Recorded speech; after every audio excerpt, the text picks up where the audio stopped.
Okay, for the sake of our specific class, we're going to pick and choose problems out of this section that apply to only what we need to accomplish. So we're going to start at problem 8, and a lot of the stuff that we see here is going to be primarily review. The things that I skip are going to be things that, because of the type of class we're in, are not critical for you to really have great mastery over. And so let's take a look at our first problem, 15 over 20. We are very familiar with how these types of problems work, given that we've gone a couple sections doing these things.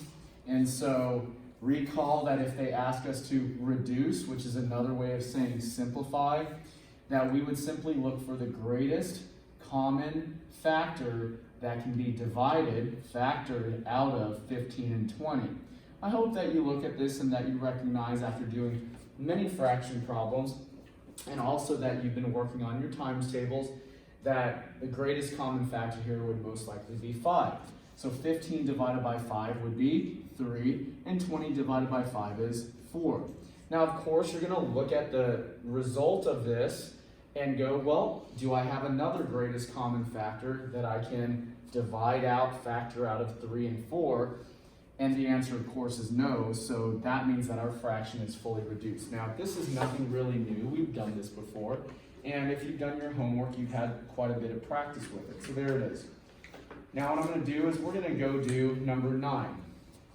This is a pretty big one, and this borders on an area where I would probably not quiz you on. This is probably about as big as it's going to get.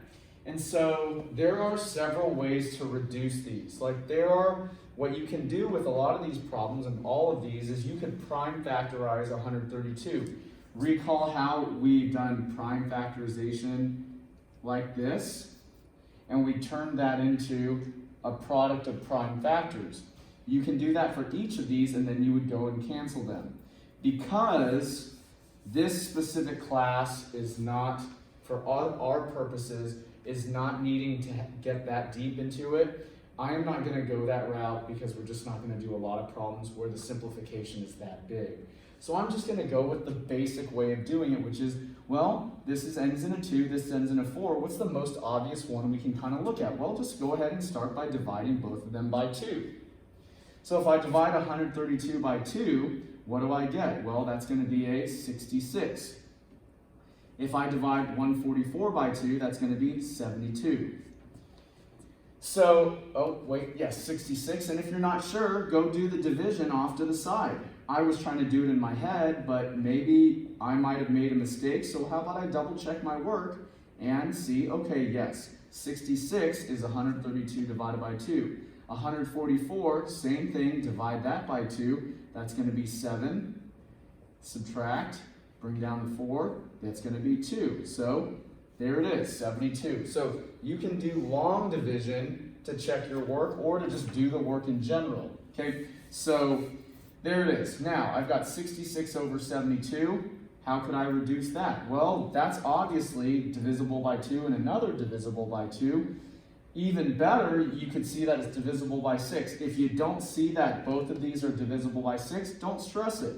I'm going to bring this down here just so that I can have cleaner work and I don't keep extending out to this part of the board. But if I divide both of these by 2, I'm going to get 33 and a 36. Again, you could go set up the long division, 72 divided by 2, and do that long division and come up with the same answer. But again, that's your call. Now, 33 and 36, do they have a greatest common factor that they can be reduced by? Sure, but it's not 2 anymore, is it? It's going to be 3. They're both divisible by 3. 33 divided by 3 is 11. 36 divided by 3 is 12. Do 11 and 12 have a greatest common factor? No. So this would be your fully reduced version of 132 over 44. Now, there are a lot of ways to get from 132 over 144 down to 11/12. You could have divided and seen immediately that 132 and 144 are divisible by 12, and that would have gotten you straight down to this answer. Most people are not going to see that, understandably. You could have seen that at this step, these are both divisible by 6, and you would have gotten to this step immediately instead of taking an extra step. But if you don't and you have to divide by small numbers, that's fine. Just get to that final answer accurately, correctly. Questions about that? Okay, so there it is. That's another example. Now, number 10 is very doable. I wouldn't do something like that to you. And so if you want to do number 10, you certainly can. I would divide this by 5s and 5s and 5s and 5s over and over again.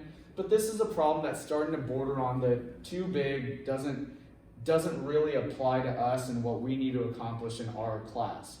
But if you see this, could you go with divide by 5? Sure, you could even divide this by, if you see it, 25 right away. It's up to you. So what I want you to understand is that I'm probably not going to ever test you on this big of a reduction, but it's great practice for you if you want to do it. This is about as big as we're going to get. Lower end, smaller triple digits, and any kind of double digit simplification. Any questions about that at all? Anybody have questions about their specific problem? All right, so I'm going to skip number 10 because if you want to play with it, you certainly can. Am I going to quiz you on something that big? Probably not. So again, double digit, low triple digits, small triple digits, those are the ones that I kind of care about. All right, on to the next topic. So the next topic is to convert mixed numbers to improper fractions. I'm going to give you an example here. And the way that this example works, I'm going to give you a lettered example. What I mean by that, something like this. Okay? So notice how these two parallel each other. So the way to convert a mixed number, which is what this is and what this is to first multiply the denominator by the big number. So multiply the denominator by the big number. 8 times 1. So that would be 8 times 1, which is 8. You guys see what happened there? 8 times 1, C times A. And then what you're going to do is add to that whatever the B numerator is in the mixed portion. So you're going to add to that the 7. Now, if you can do that in your head, great, go for it. 8 times 1 is 8, plus 7 is 15. So for many of you, you might be able to know immediately and jump straight to the 15. Those of you who need to write it out, that's perfectly fine. And then the denominator is going to just be whatever your denominator is of your mixed portion. So the denominator here would be 8, so it would be 15 over 8 as my answer. Go make sure you can get your answer correct. And remember that this is the way that we convert from a mixed number to what's known as improper. Now, if you don't know what the definition of improper is, it's pretty straightforward. Improper fractions are ones where the numerator is bigger than the denominator. Proper fractions are like these, where the numerator is smaller than the denominator. Notice the contrast between these two answers, or these two fractions. In this fraction, the denominator is bigger. In this fraction, the numerator is bigger. This would be known as improper. This is known as proper. Got it? Okay? I hope you got your number 11 correct. If you didn't, let me know and I'll be happy to do it for you. Okay, let's move on. Number 12. Here's another example. 3 and 3/8. Convert that mixed number to an improper where the numerator is greater than the denominator. 8 times 3 is 24. Plus the 3 in the numerator, put that over the original denominator. And so, of course, after we add 24 and 3, we would get 27 over 8, and there's the answer.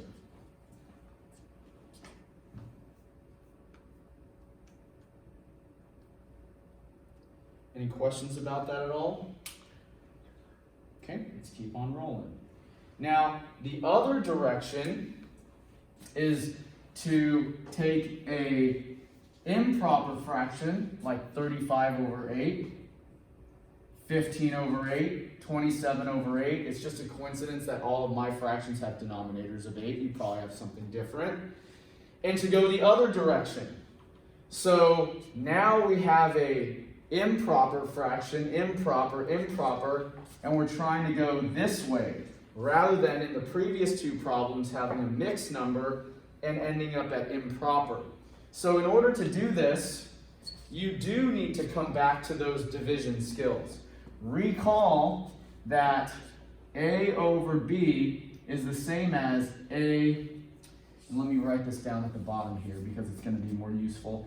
A over B is the same as A divided by B, but most importantly is the same as A divided by B. Why do I say most importantly is A divided by B like this?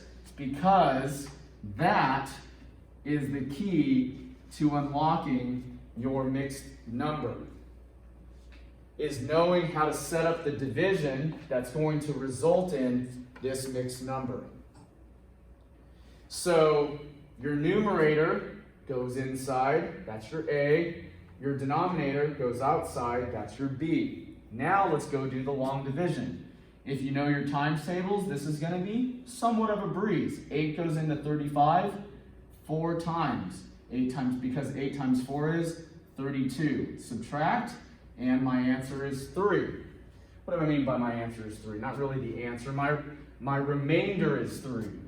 Now, unlike the previous section where we would go try to get decimals, we're actually nearly done here. We have all 3 components to building our mixed number.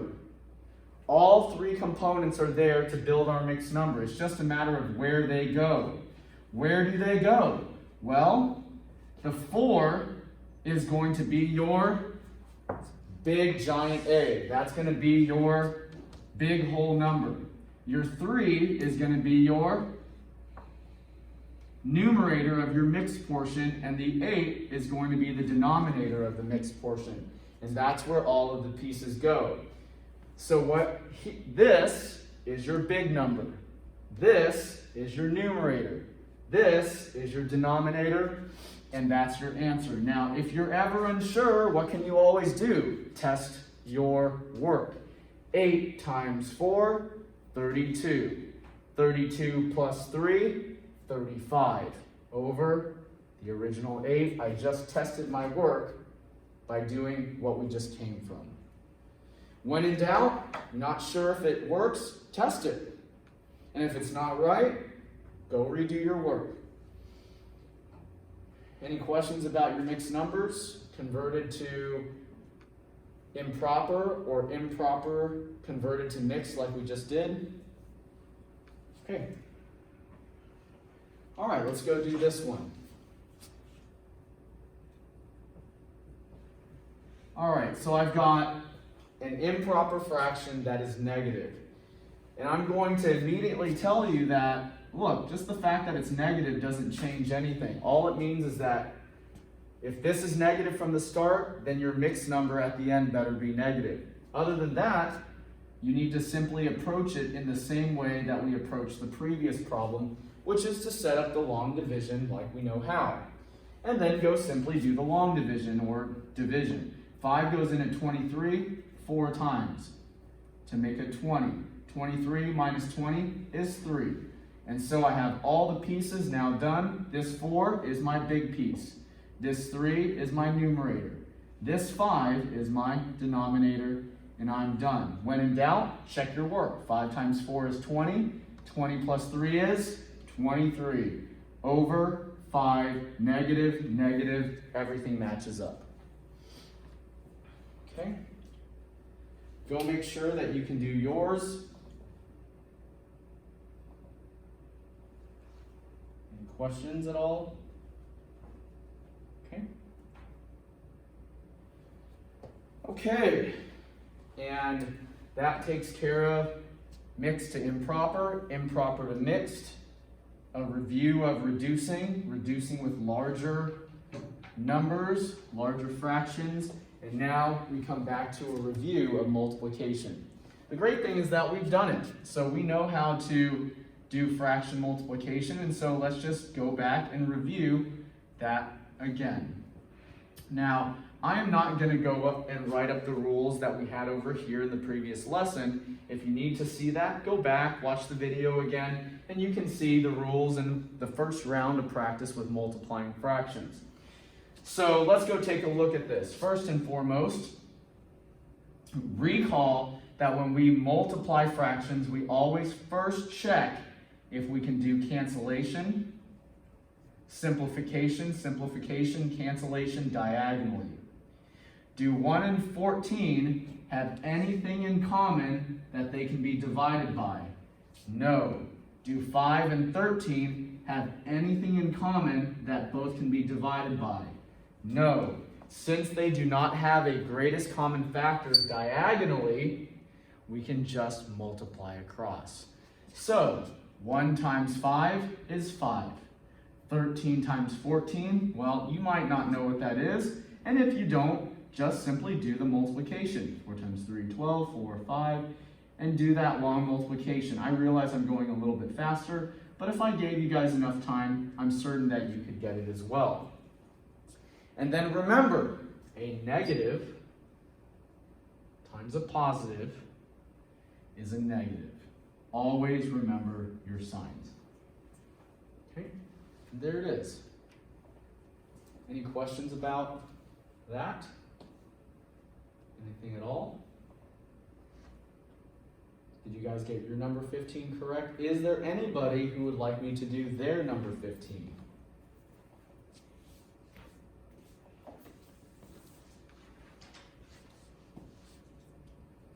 Anybody? Your number 15? Okay, ready to go to 16? You guys good? All right, let's go to 16. You got to stop me if you want me to do yours. I'm happy to, but you got to slow me down. Otherwise, I'm going to assume that you guys are okay. All right, here we go. So, in number 16, we have another multiplication problem. When we see multiplication, we should always check. Can we simplify, cancel, reduce diagonally? So here we go. Let's take a look. We got a 5 and a 15. Can 5 and 15 be reduced with something in common from them? And the answer is yes. 5 and 15 can both be reduced by 5. 5 divided by 5 is 1. 15 divided by 5 is 3. And we did that in the last lesson. If you want to get a quick refresh on that, go back to the other lesson and watch that initial one. Now we need to look at the other way, diagonal, the other way to go, 14 and 17.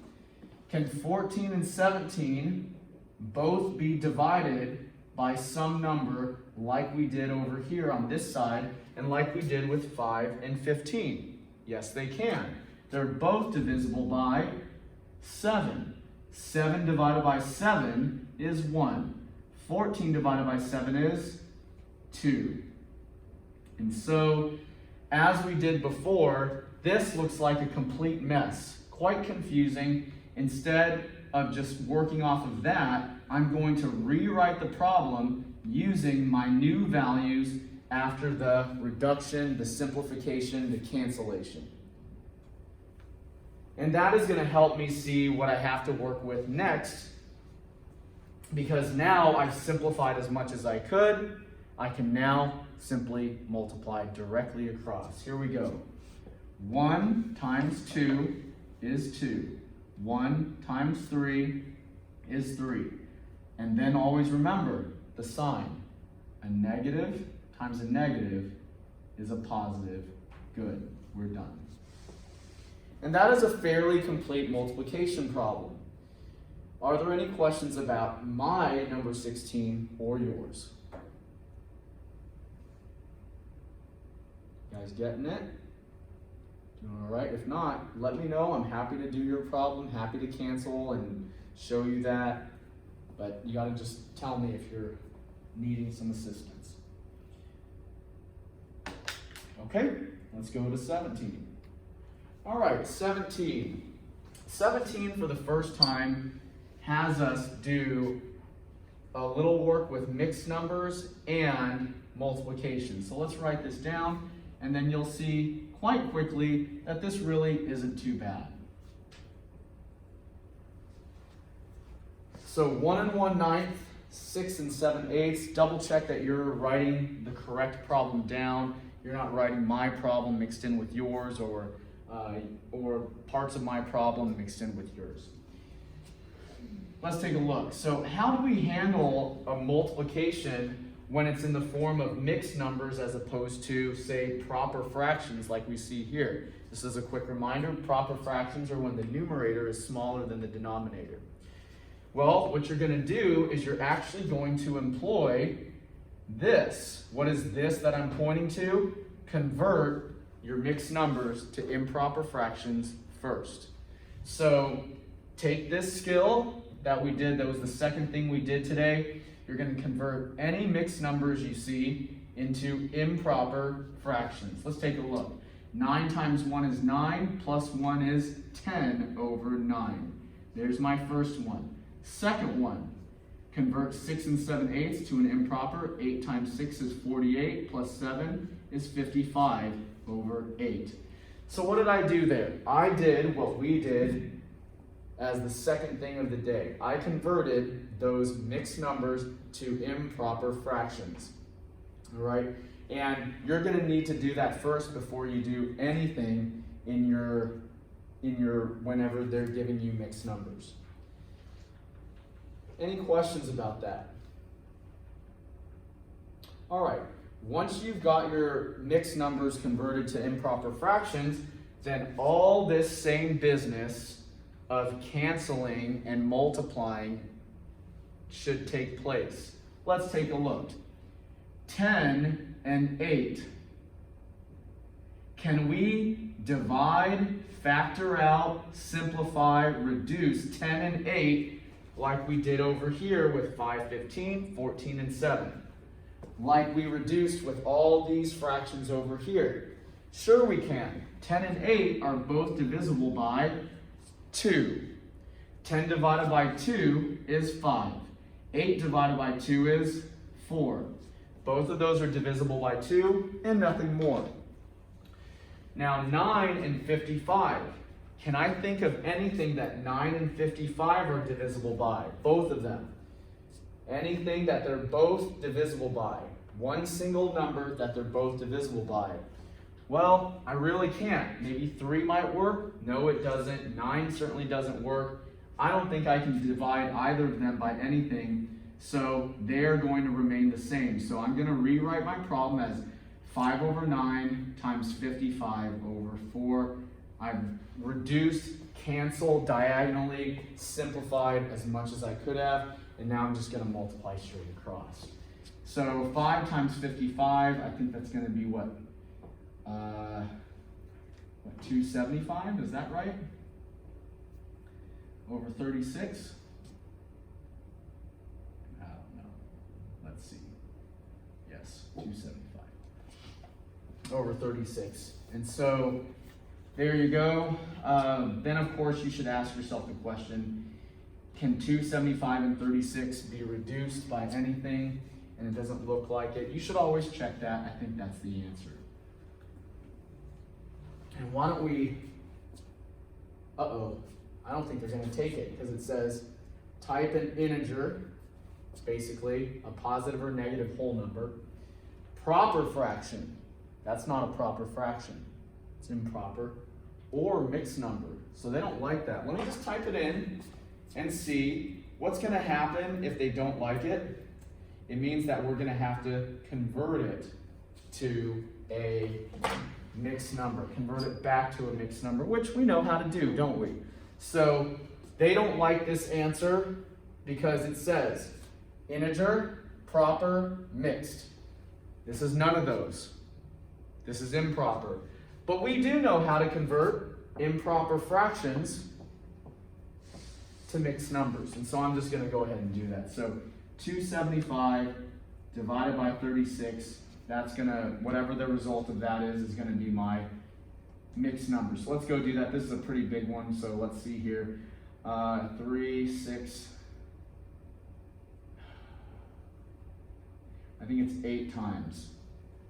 That's my educated guess just by estimating off to the side of my head. Let's see here, 24, no, too many. So 8 times is just a little bit too much, it's gonna be 7. So it's gonna take 7 multiples of that. I can subtract off of that, or I can just multiply again by 7, it doesn't really matter, but I'll just multiply it so you can see it. So 42, 21, 252, there it is, 252. Okay, then subtract. And so my answer is going to be 7 and 23 over 36. And I'm going to go actually verify that just to make sure that I got the right answer.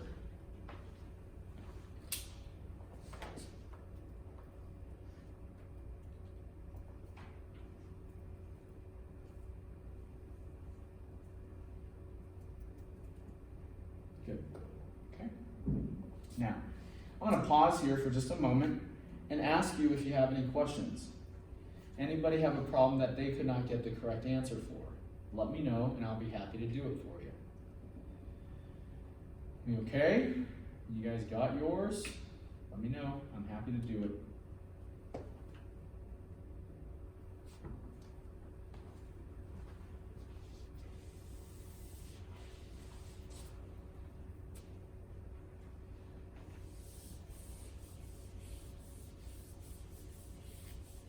Any questions? Can I move on to the next one? Anybody want me to pause? Okay. All right, great. We're back to division. So let's go take care of some division, shall we? So we've got 1 over 11 divided by 3 over 55. Now, recall from the last section that when you see division, that the first thing you do is that little acronym of keeping the first fraction, changing the division to multiplication, and flipping the second fraction. By doing that, you now set yourself up for multiplication, and that's no big deal. And then the whole process that we just went through of multiplication continues onward. So if you see division, it basically is going to turn into multiplication so long as you keep, change, flip the first, sign, and second. Okay? So from here, now we can simply employ our cancellation, simplifying, and all the steps that we did for multiplication. So, do 1 and 3 have anything that they're both divisible by to reduce them? And the answer is no. However, do 11 and 55 have one thing, one item, one number, one factor that they're both divisible by? And of course, the answer is yes. They're both divisible by 11. 11 divided by 11 is 1. 55 divided by 11 is 5. And now I'm going to rewrite it just like I did here, just like I did to here. And so that's 1 over 11 times 5 over 3. And so once I do that, 1 over 11 times 5 over 3, 1 times 5 is 5. 11 times 3 is 33. Always check, doesn't hurt. Can you reduce those by anything? The answer is no, so 5 over 33 is the answer. And that is, I wouldn't say it's a fully complete division problem. The reason why is that it doesn't have signs that I can potentially make mistakes on. I didn't cancel on both of them. It's a good division problem. It tests some of your division knowledge. Any questions about that? Anything I can assist you with? Something not working? A little mistake that you can't quite find? Anything? Okay. All right, so we've got another mixed number scenario. You can guess what's going to happen here just by seeing what we did in previous problems. You kind of already should have the intuition that what we're going to need to do here is first and foremost, when you see a mixed number, convert it to improper, and you're absolutely right. Let's go do that. So 4 3/4, 16 plus 3 is 19 over 4, divided by 4 times 3 is 12, plus 1 is 13 over 4. So I have just converted my mixed numbers to improper fractions. Just like when? Over here. I converted my mixed numbers to improper fractions. Now, this is division though, so I can't just start canceling, can I? I need to come over here and recognize that division must be first converted to multiplication. Keep, change, and flip. And now we're going to be in much better shape to keep going with this. So I like this problem. It's a little bit more complete because it certainly tests your ability to convert mixed numbers to improper. And so let's take a look here. Can I cancel? Can I cancel? Can I simplify? Can I reduce? Can I factor out something that they have in common in the diagonals? 19 and 13? No. But 4 and 4 are both divisible by 4, which makes 1 for each of them.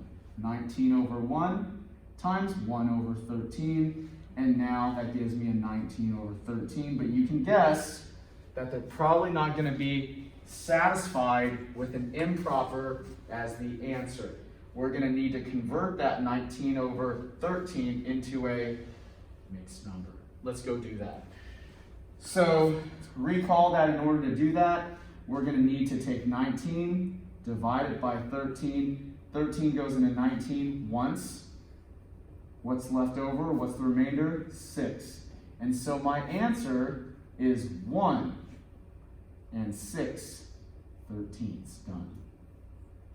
So I've got to do that conversion before I can submit that answer. Why don't I just type it in just to make sure? 1 and 6. Nope. This way. 1 and 6/13. Good. Are there any questions about number 19? Anything I can assist you with on that?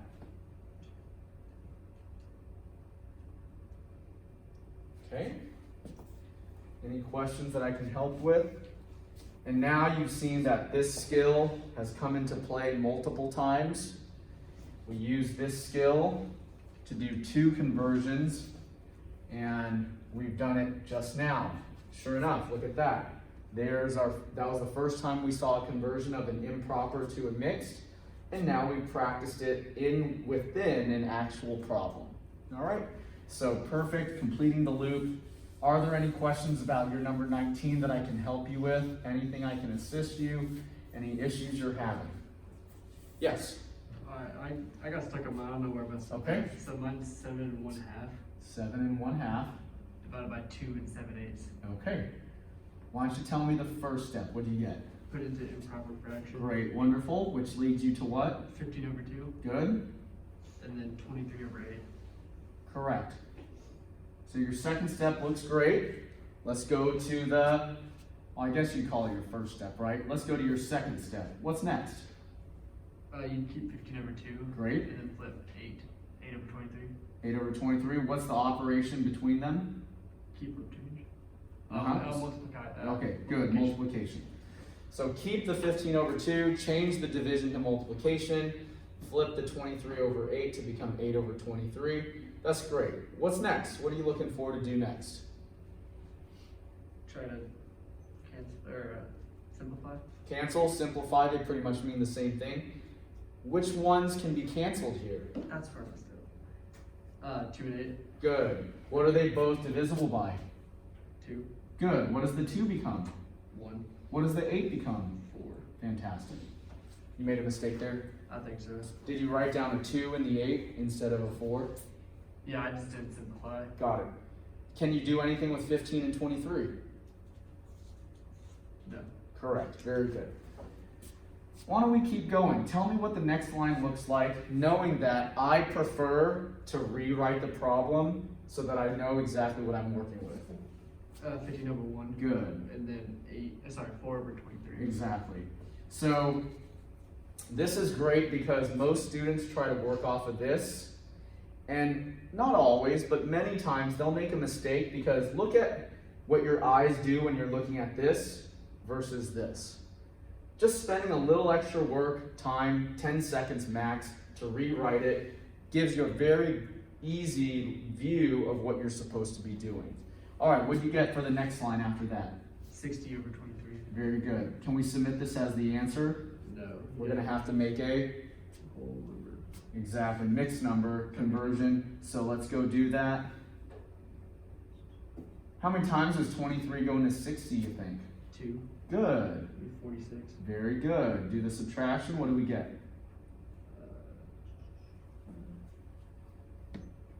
14. Very good. And so tell us what the mixed number would be. I'm working on it right now. That's fine.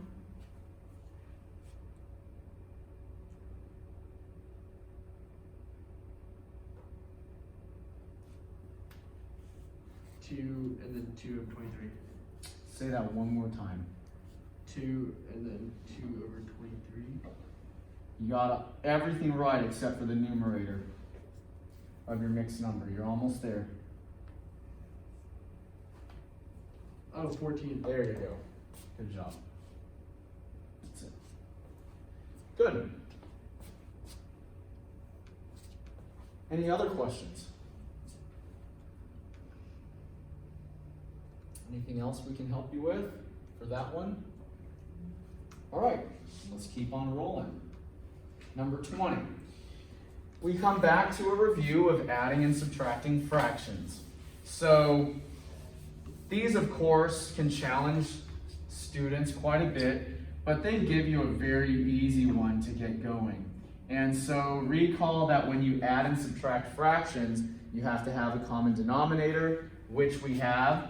And when you have that common denominator, that means you can then add and subtract the numerators as whatever they are. So 6 minus 3 is 3 over that common denominator of 8. And you should always check to see if you can simplify, which of course we can't. And so that's the answer. Now, we've done this over a couple sections. It's not that big of a deal. The thing that makes fraction, addition, subtraction difficult is when you don't have that common denominator, which I'm sure we're about to encounter. Any questions about number 20? That's just a quick review. Getting your feet wet, but they haven't really gotten there, and here we are. So now we have a problem where we do not have a common denominator, and we're going to need to get one. So hopefully after doing a couple sections prior to this, you're starting to get the groove of getting a common denominator, but we can't just go and add 7 and 6 yet because these are not the same. We need to get a common denominator. What's that going to be? 22. So the common denominator here is going to be 22 because both of these, 2 cannot be made into 11, so you can either think about it like multiply them together. That's one way, but not the way that we really kind of really want. Or you can take multiples of 11 until 22 goes into it. Well, sure enough, if I multiply 11 by 2, that's going to be 22 and a 12. Well, will 2 go into 22? Sure it will. Times 11 times 11. So that's 77 over 22. We're now ready to go put them together. So now I can add 77 plus 12 over 22, and my answer is going to be what? 89 over 22. Now, they, again, well, it doesn't state it. Let's see if they take 89 over 22. They don't say anything like you must be proper. They take it. So you do not need to convert this to a mixed number because they don't ask for it. So this is perfectly fine. Now go make sure you can get your number 21 correct. If you can't, let me know and I'll be happy to assist you.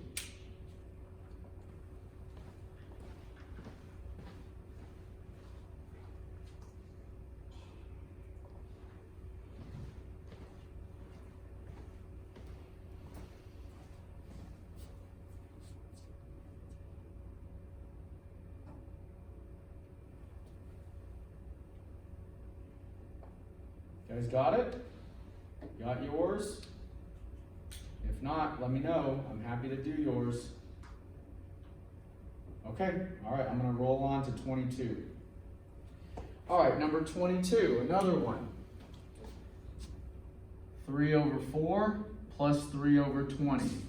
Now, again, if the denominators are not the same, you can't move forward with adding or subtracting. So, I always ask the question, can one of the denominators be multiplied to make the other? Yes. 4 can be multiplied by 5 to make a 20. Sure enough, 4 times 5 makes 20, which will allow us to then be the same, and then we'll be able to add or subtract. But what we do to the bottom, we're going to have to do to the top. So if I multiply 4 by 5, I better multiply 3 by 5 as well. So 4 times 5 is 20, 3 times 5 is 15, and so now after doing that and getting that common denominator, I am now ready to add the fractions together. And so 15 plus 3 over 20 is 18 over 20. Don't go boxing it. Check. Can I simplify? Can I reduce 18 over 20 by something? And yes, I absolutely can. That's why I say, always check that you can simplify or reduce, because that one time you don't check might be the time that it's important and needed, and you might get the problem wrong. So yes, both of these are divisible by 2, which is going to give you the answer of 9 over 10. Now we're talking, that's the right answer.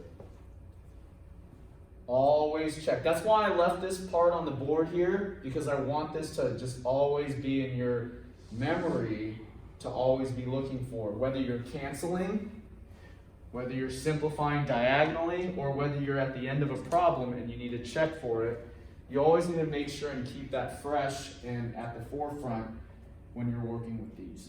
Are there any questions at all? Anybody I can help you with your number 22?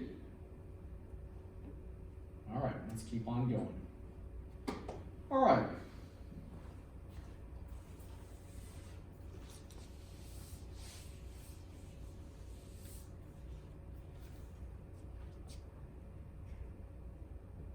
One over 8 plus 1 over 10. Now, this is a great problem because a lot of people would go and multiply them together. No, don't do that. Ask yourself, what number will both of these go into? Or, alternatively, let me show you. 10 times 1 is 10. Will 8 go into 10? Not cleanly with no remainder. So, that's not going to be our lowest common denominator. That's not going to be our, 10 is not going to be our lowest common denominator. How about 10 times 2, or 20? Will 8 go into 20 with no remainder? No. Since it can't do it, then 20 is not going to be our lowest common denominator. All right, let's try another one. 10 times 3, 30. Will 8 divide into 30 with no remainder? No. Okay, let's try another one. 10 times 4, 40. Will 8 divide into 40 with no remainder? Yes. So 40 is going to be our lowest common denominator. What would a lot of students have done? Made 80 the lowest common denominator. They would have multiplied these two, kind of like we did over here, and thought it was 80. No, 40. 8 times what will make 40? 5. And what you do to the bottom, you need to do to the top. So that's going to be 5 over 40. What does 10 have to multiply by? Well, we know it. Times 4. What we do to the bottom, we also do to the top. 4 over 40. And so that is how we ideally do a lowest common denominator and not make the mistake of going too big. Because if you make this into an 80, all your numbers are gonna be scaled bigger. That's gonna make your life a little tougher. All right, with that said, 5 plus 4 over 40, and then the answer is 9 over 40. Always check, can I reduce? Can I reduce? And of course the answer is no in my case, so I'm done with that one. Questions about that? I'm gonna put something else up, but that's good enough. You guys are right? Anybody want me to do their 23? Anybody? Their 23? We good? Questions about yours? At all? Anything? Happy to help, happy to assist. All right, let's go to 24. Subtraction, not really that big of a deal. 7 over 6 minus 4 over 5, but it's good to get more practice with addition, subtraction. I am going to save us a little bit of work because we've now done some of these. Common denominator, what's that going to be? It's a 30. 30 is our lowest common denominator. So 6 times 5, 7 times 5, 5 times 4. Nope, not 4. That'll give us a 20. 5 times 6, 4 times 6. So that's going to be 35 over 30 minus 24 over 30. I'm going to do this in my head. 35 minus 24 is 11 over 30. Can I reduce that? No. Anyways, there's that one. That's just another example. I'm happy to do yours. If you have a question on your number 24, let me know, and I'll be happy to do it. Knock that one out. Make sure you can get number 24. And if you can't, ask, and I'll be happy to do it for you.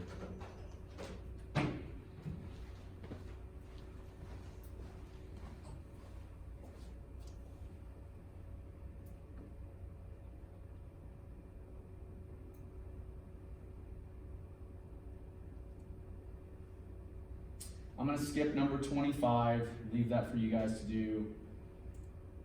26, this is something that we should do together. Okay, so let's do that here. If you are still working or finishing up 24 and you got a question, it's not working out, whatever, let me know. Be happy to do it for you before I roll on to 26. Okay, let's go do 26. Here we go. So I've got 5 1/4 minus 3 6/7. This is a fantastic problem. It is tricky, but the initial steps and the general process, you have a good idea of what to do. Let's look at this. What did we do in all of the problems that started with mixed numbers? Well, we converted them to improper fractions. There are a couple ways to do addition, subtraction with mixed numbers. I'm just gonna do it like we've done here. You guys with me? So I'm just gonna do it this way because it's kind of already in our practice, and because frankly in this particular class, knowing every possible way to do a problem, and especially these which are so obscure for us down the line, you don't have to worry about it. So let's go make the conversion real quick. 4 times 5 is 20, plus 1 is 21 over 4, minus 21 plus 6 is 27 over 7. And look, that's exactly what I did in this division problem over here, didn't I? Convert, convert, convert, convert. Okay? Any questions about that conversion step? Any questions about your conversion step? This is also a very important problem to not make a mistake on writing the problem down correctly. Pay attention that you wrote down your problem. Don't mix and match my numbers with yours. All right, now, at this point, simply look to find a lowest common denominator. All you gotta do is get a lowest common denominator, and then you can do all the stuff we've done before. Well, what is our lowest common denominator? I hope that you recognize that it's 28. Why is it 28? Because 28 is the smallest number that 4 and 7 both go into. So how do I get 28? 4 times 7, 21 times 7. 7 times 4, 27 times 4. And so that's going to be what? 147 over 28 minus, 27 times 4, 28, 108. Yep, over 28. And again, if I gave you guys enough time, you could get that. And maybe you're working on your own problem. Just double check your work. And at the end, if yours isn't working out, we can go do yours. And now, just like before, we now have a common denominator, so we can then combine the fractions over that common denominator. In this case, it's subtraction. 147 minus 108 is what? 39, I believe. Yeah, over 28. And let's see if they're okay with it. Type the answer as a mixed fraction. Not okay. We're going to need to make a conversion. So let's go do that. And so 39 divided by 28. 28 goes into 39 one time. Subtract, going to leave me with 11. So my answer is 1 and 11 over 28.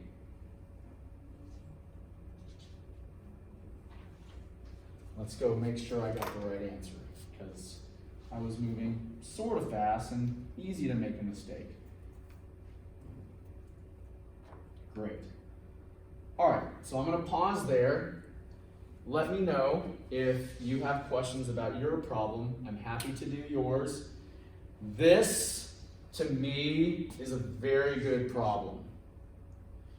This really demonstrates, so these two right here, these two really demonstrate a lot of the skills that we've worked on in this particular lesson. Converting to an improper fraction. Common denominator, obtaining a common denominator. Proper addition, subtraction. Then being able to convert from an improper fraction back to a mixed number. It tests everything. The only thing it doesn't really test is perfect positive and negative number mastery. That's it. Why is this one a great problem? Conversion from mixed number to improper. Testing division and multiplication. Cancellation. And then, one more time, once again, converting from improper to mixed. What does this one simply lack? Some positive and negative work and mastery there. But these two are very, very good problems that test your mastery of addition, subtraction with mixed numbers, improper fractions, and everything needed to get to the right answer. Is there anybody that has a question on 26? Let me know.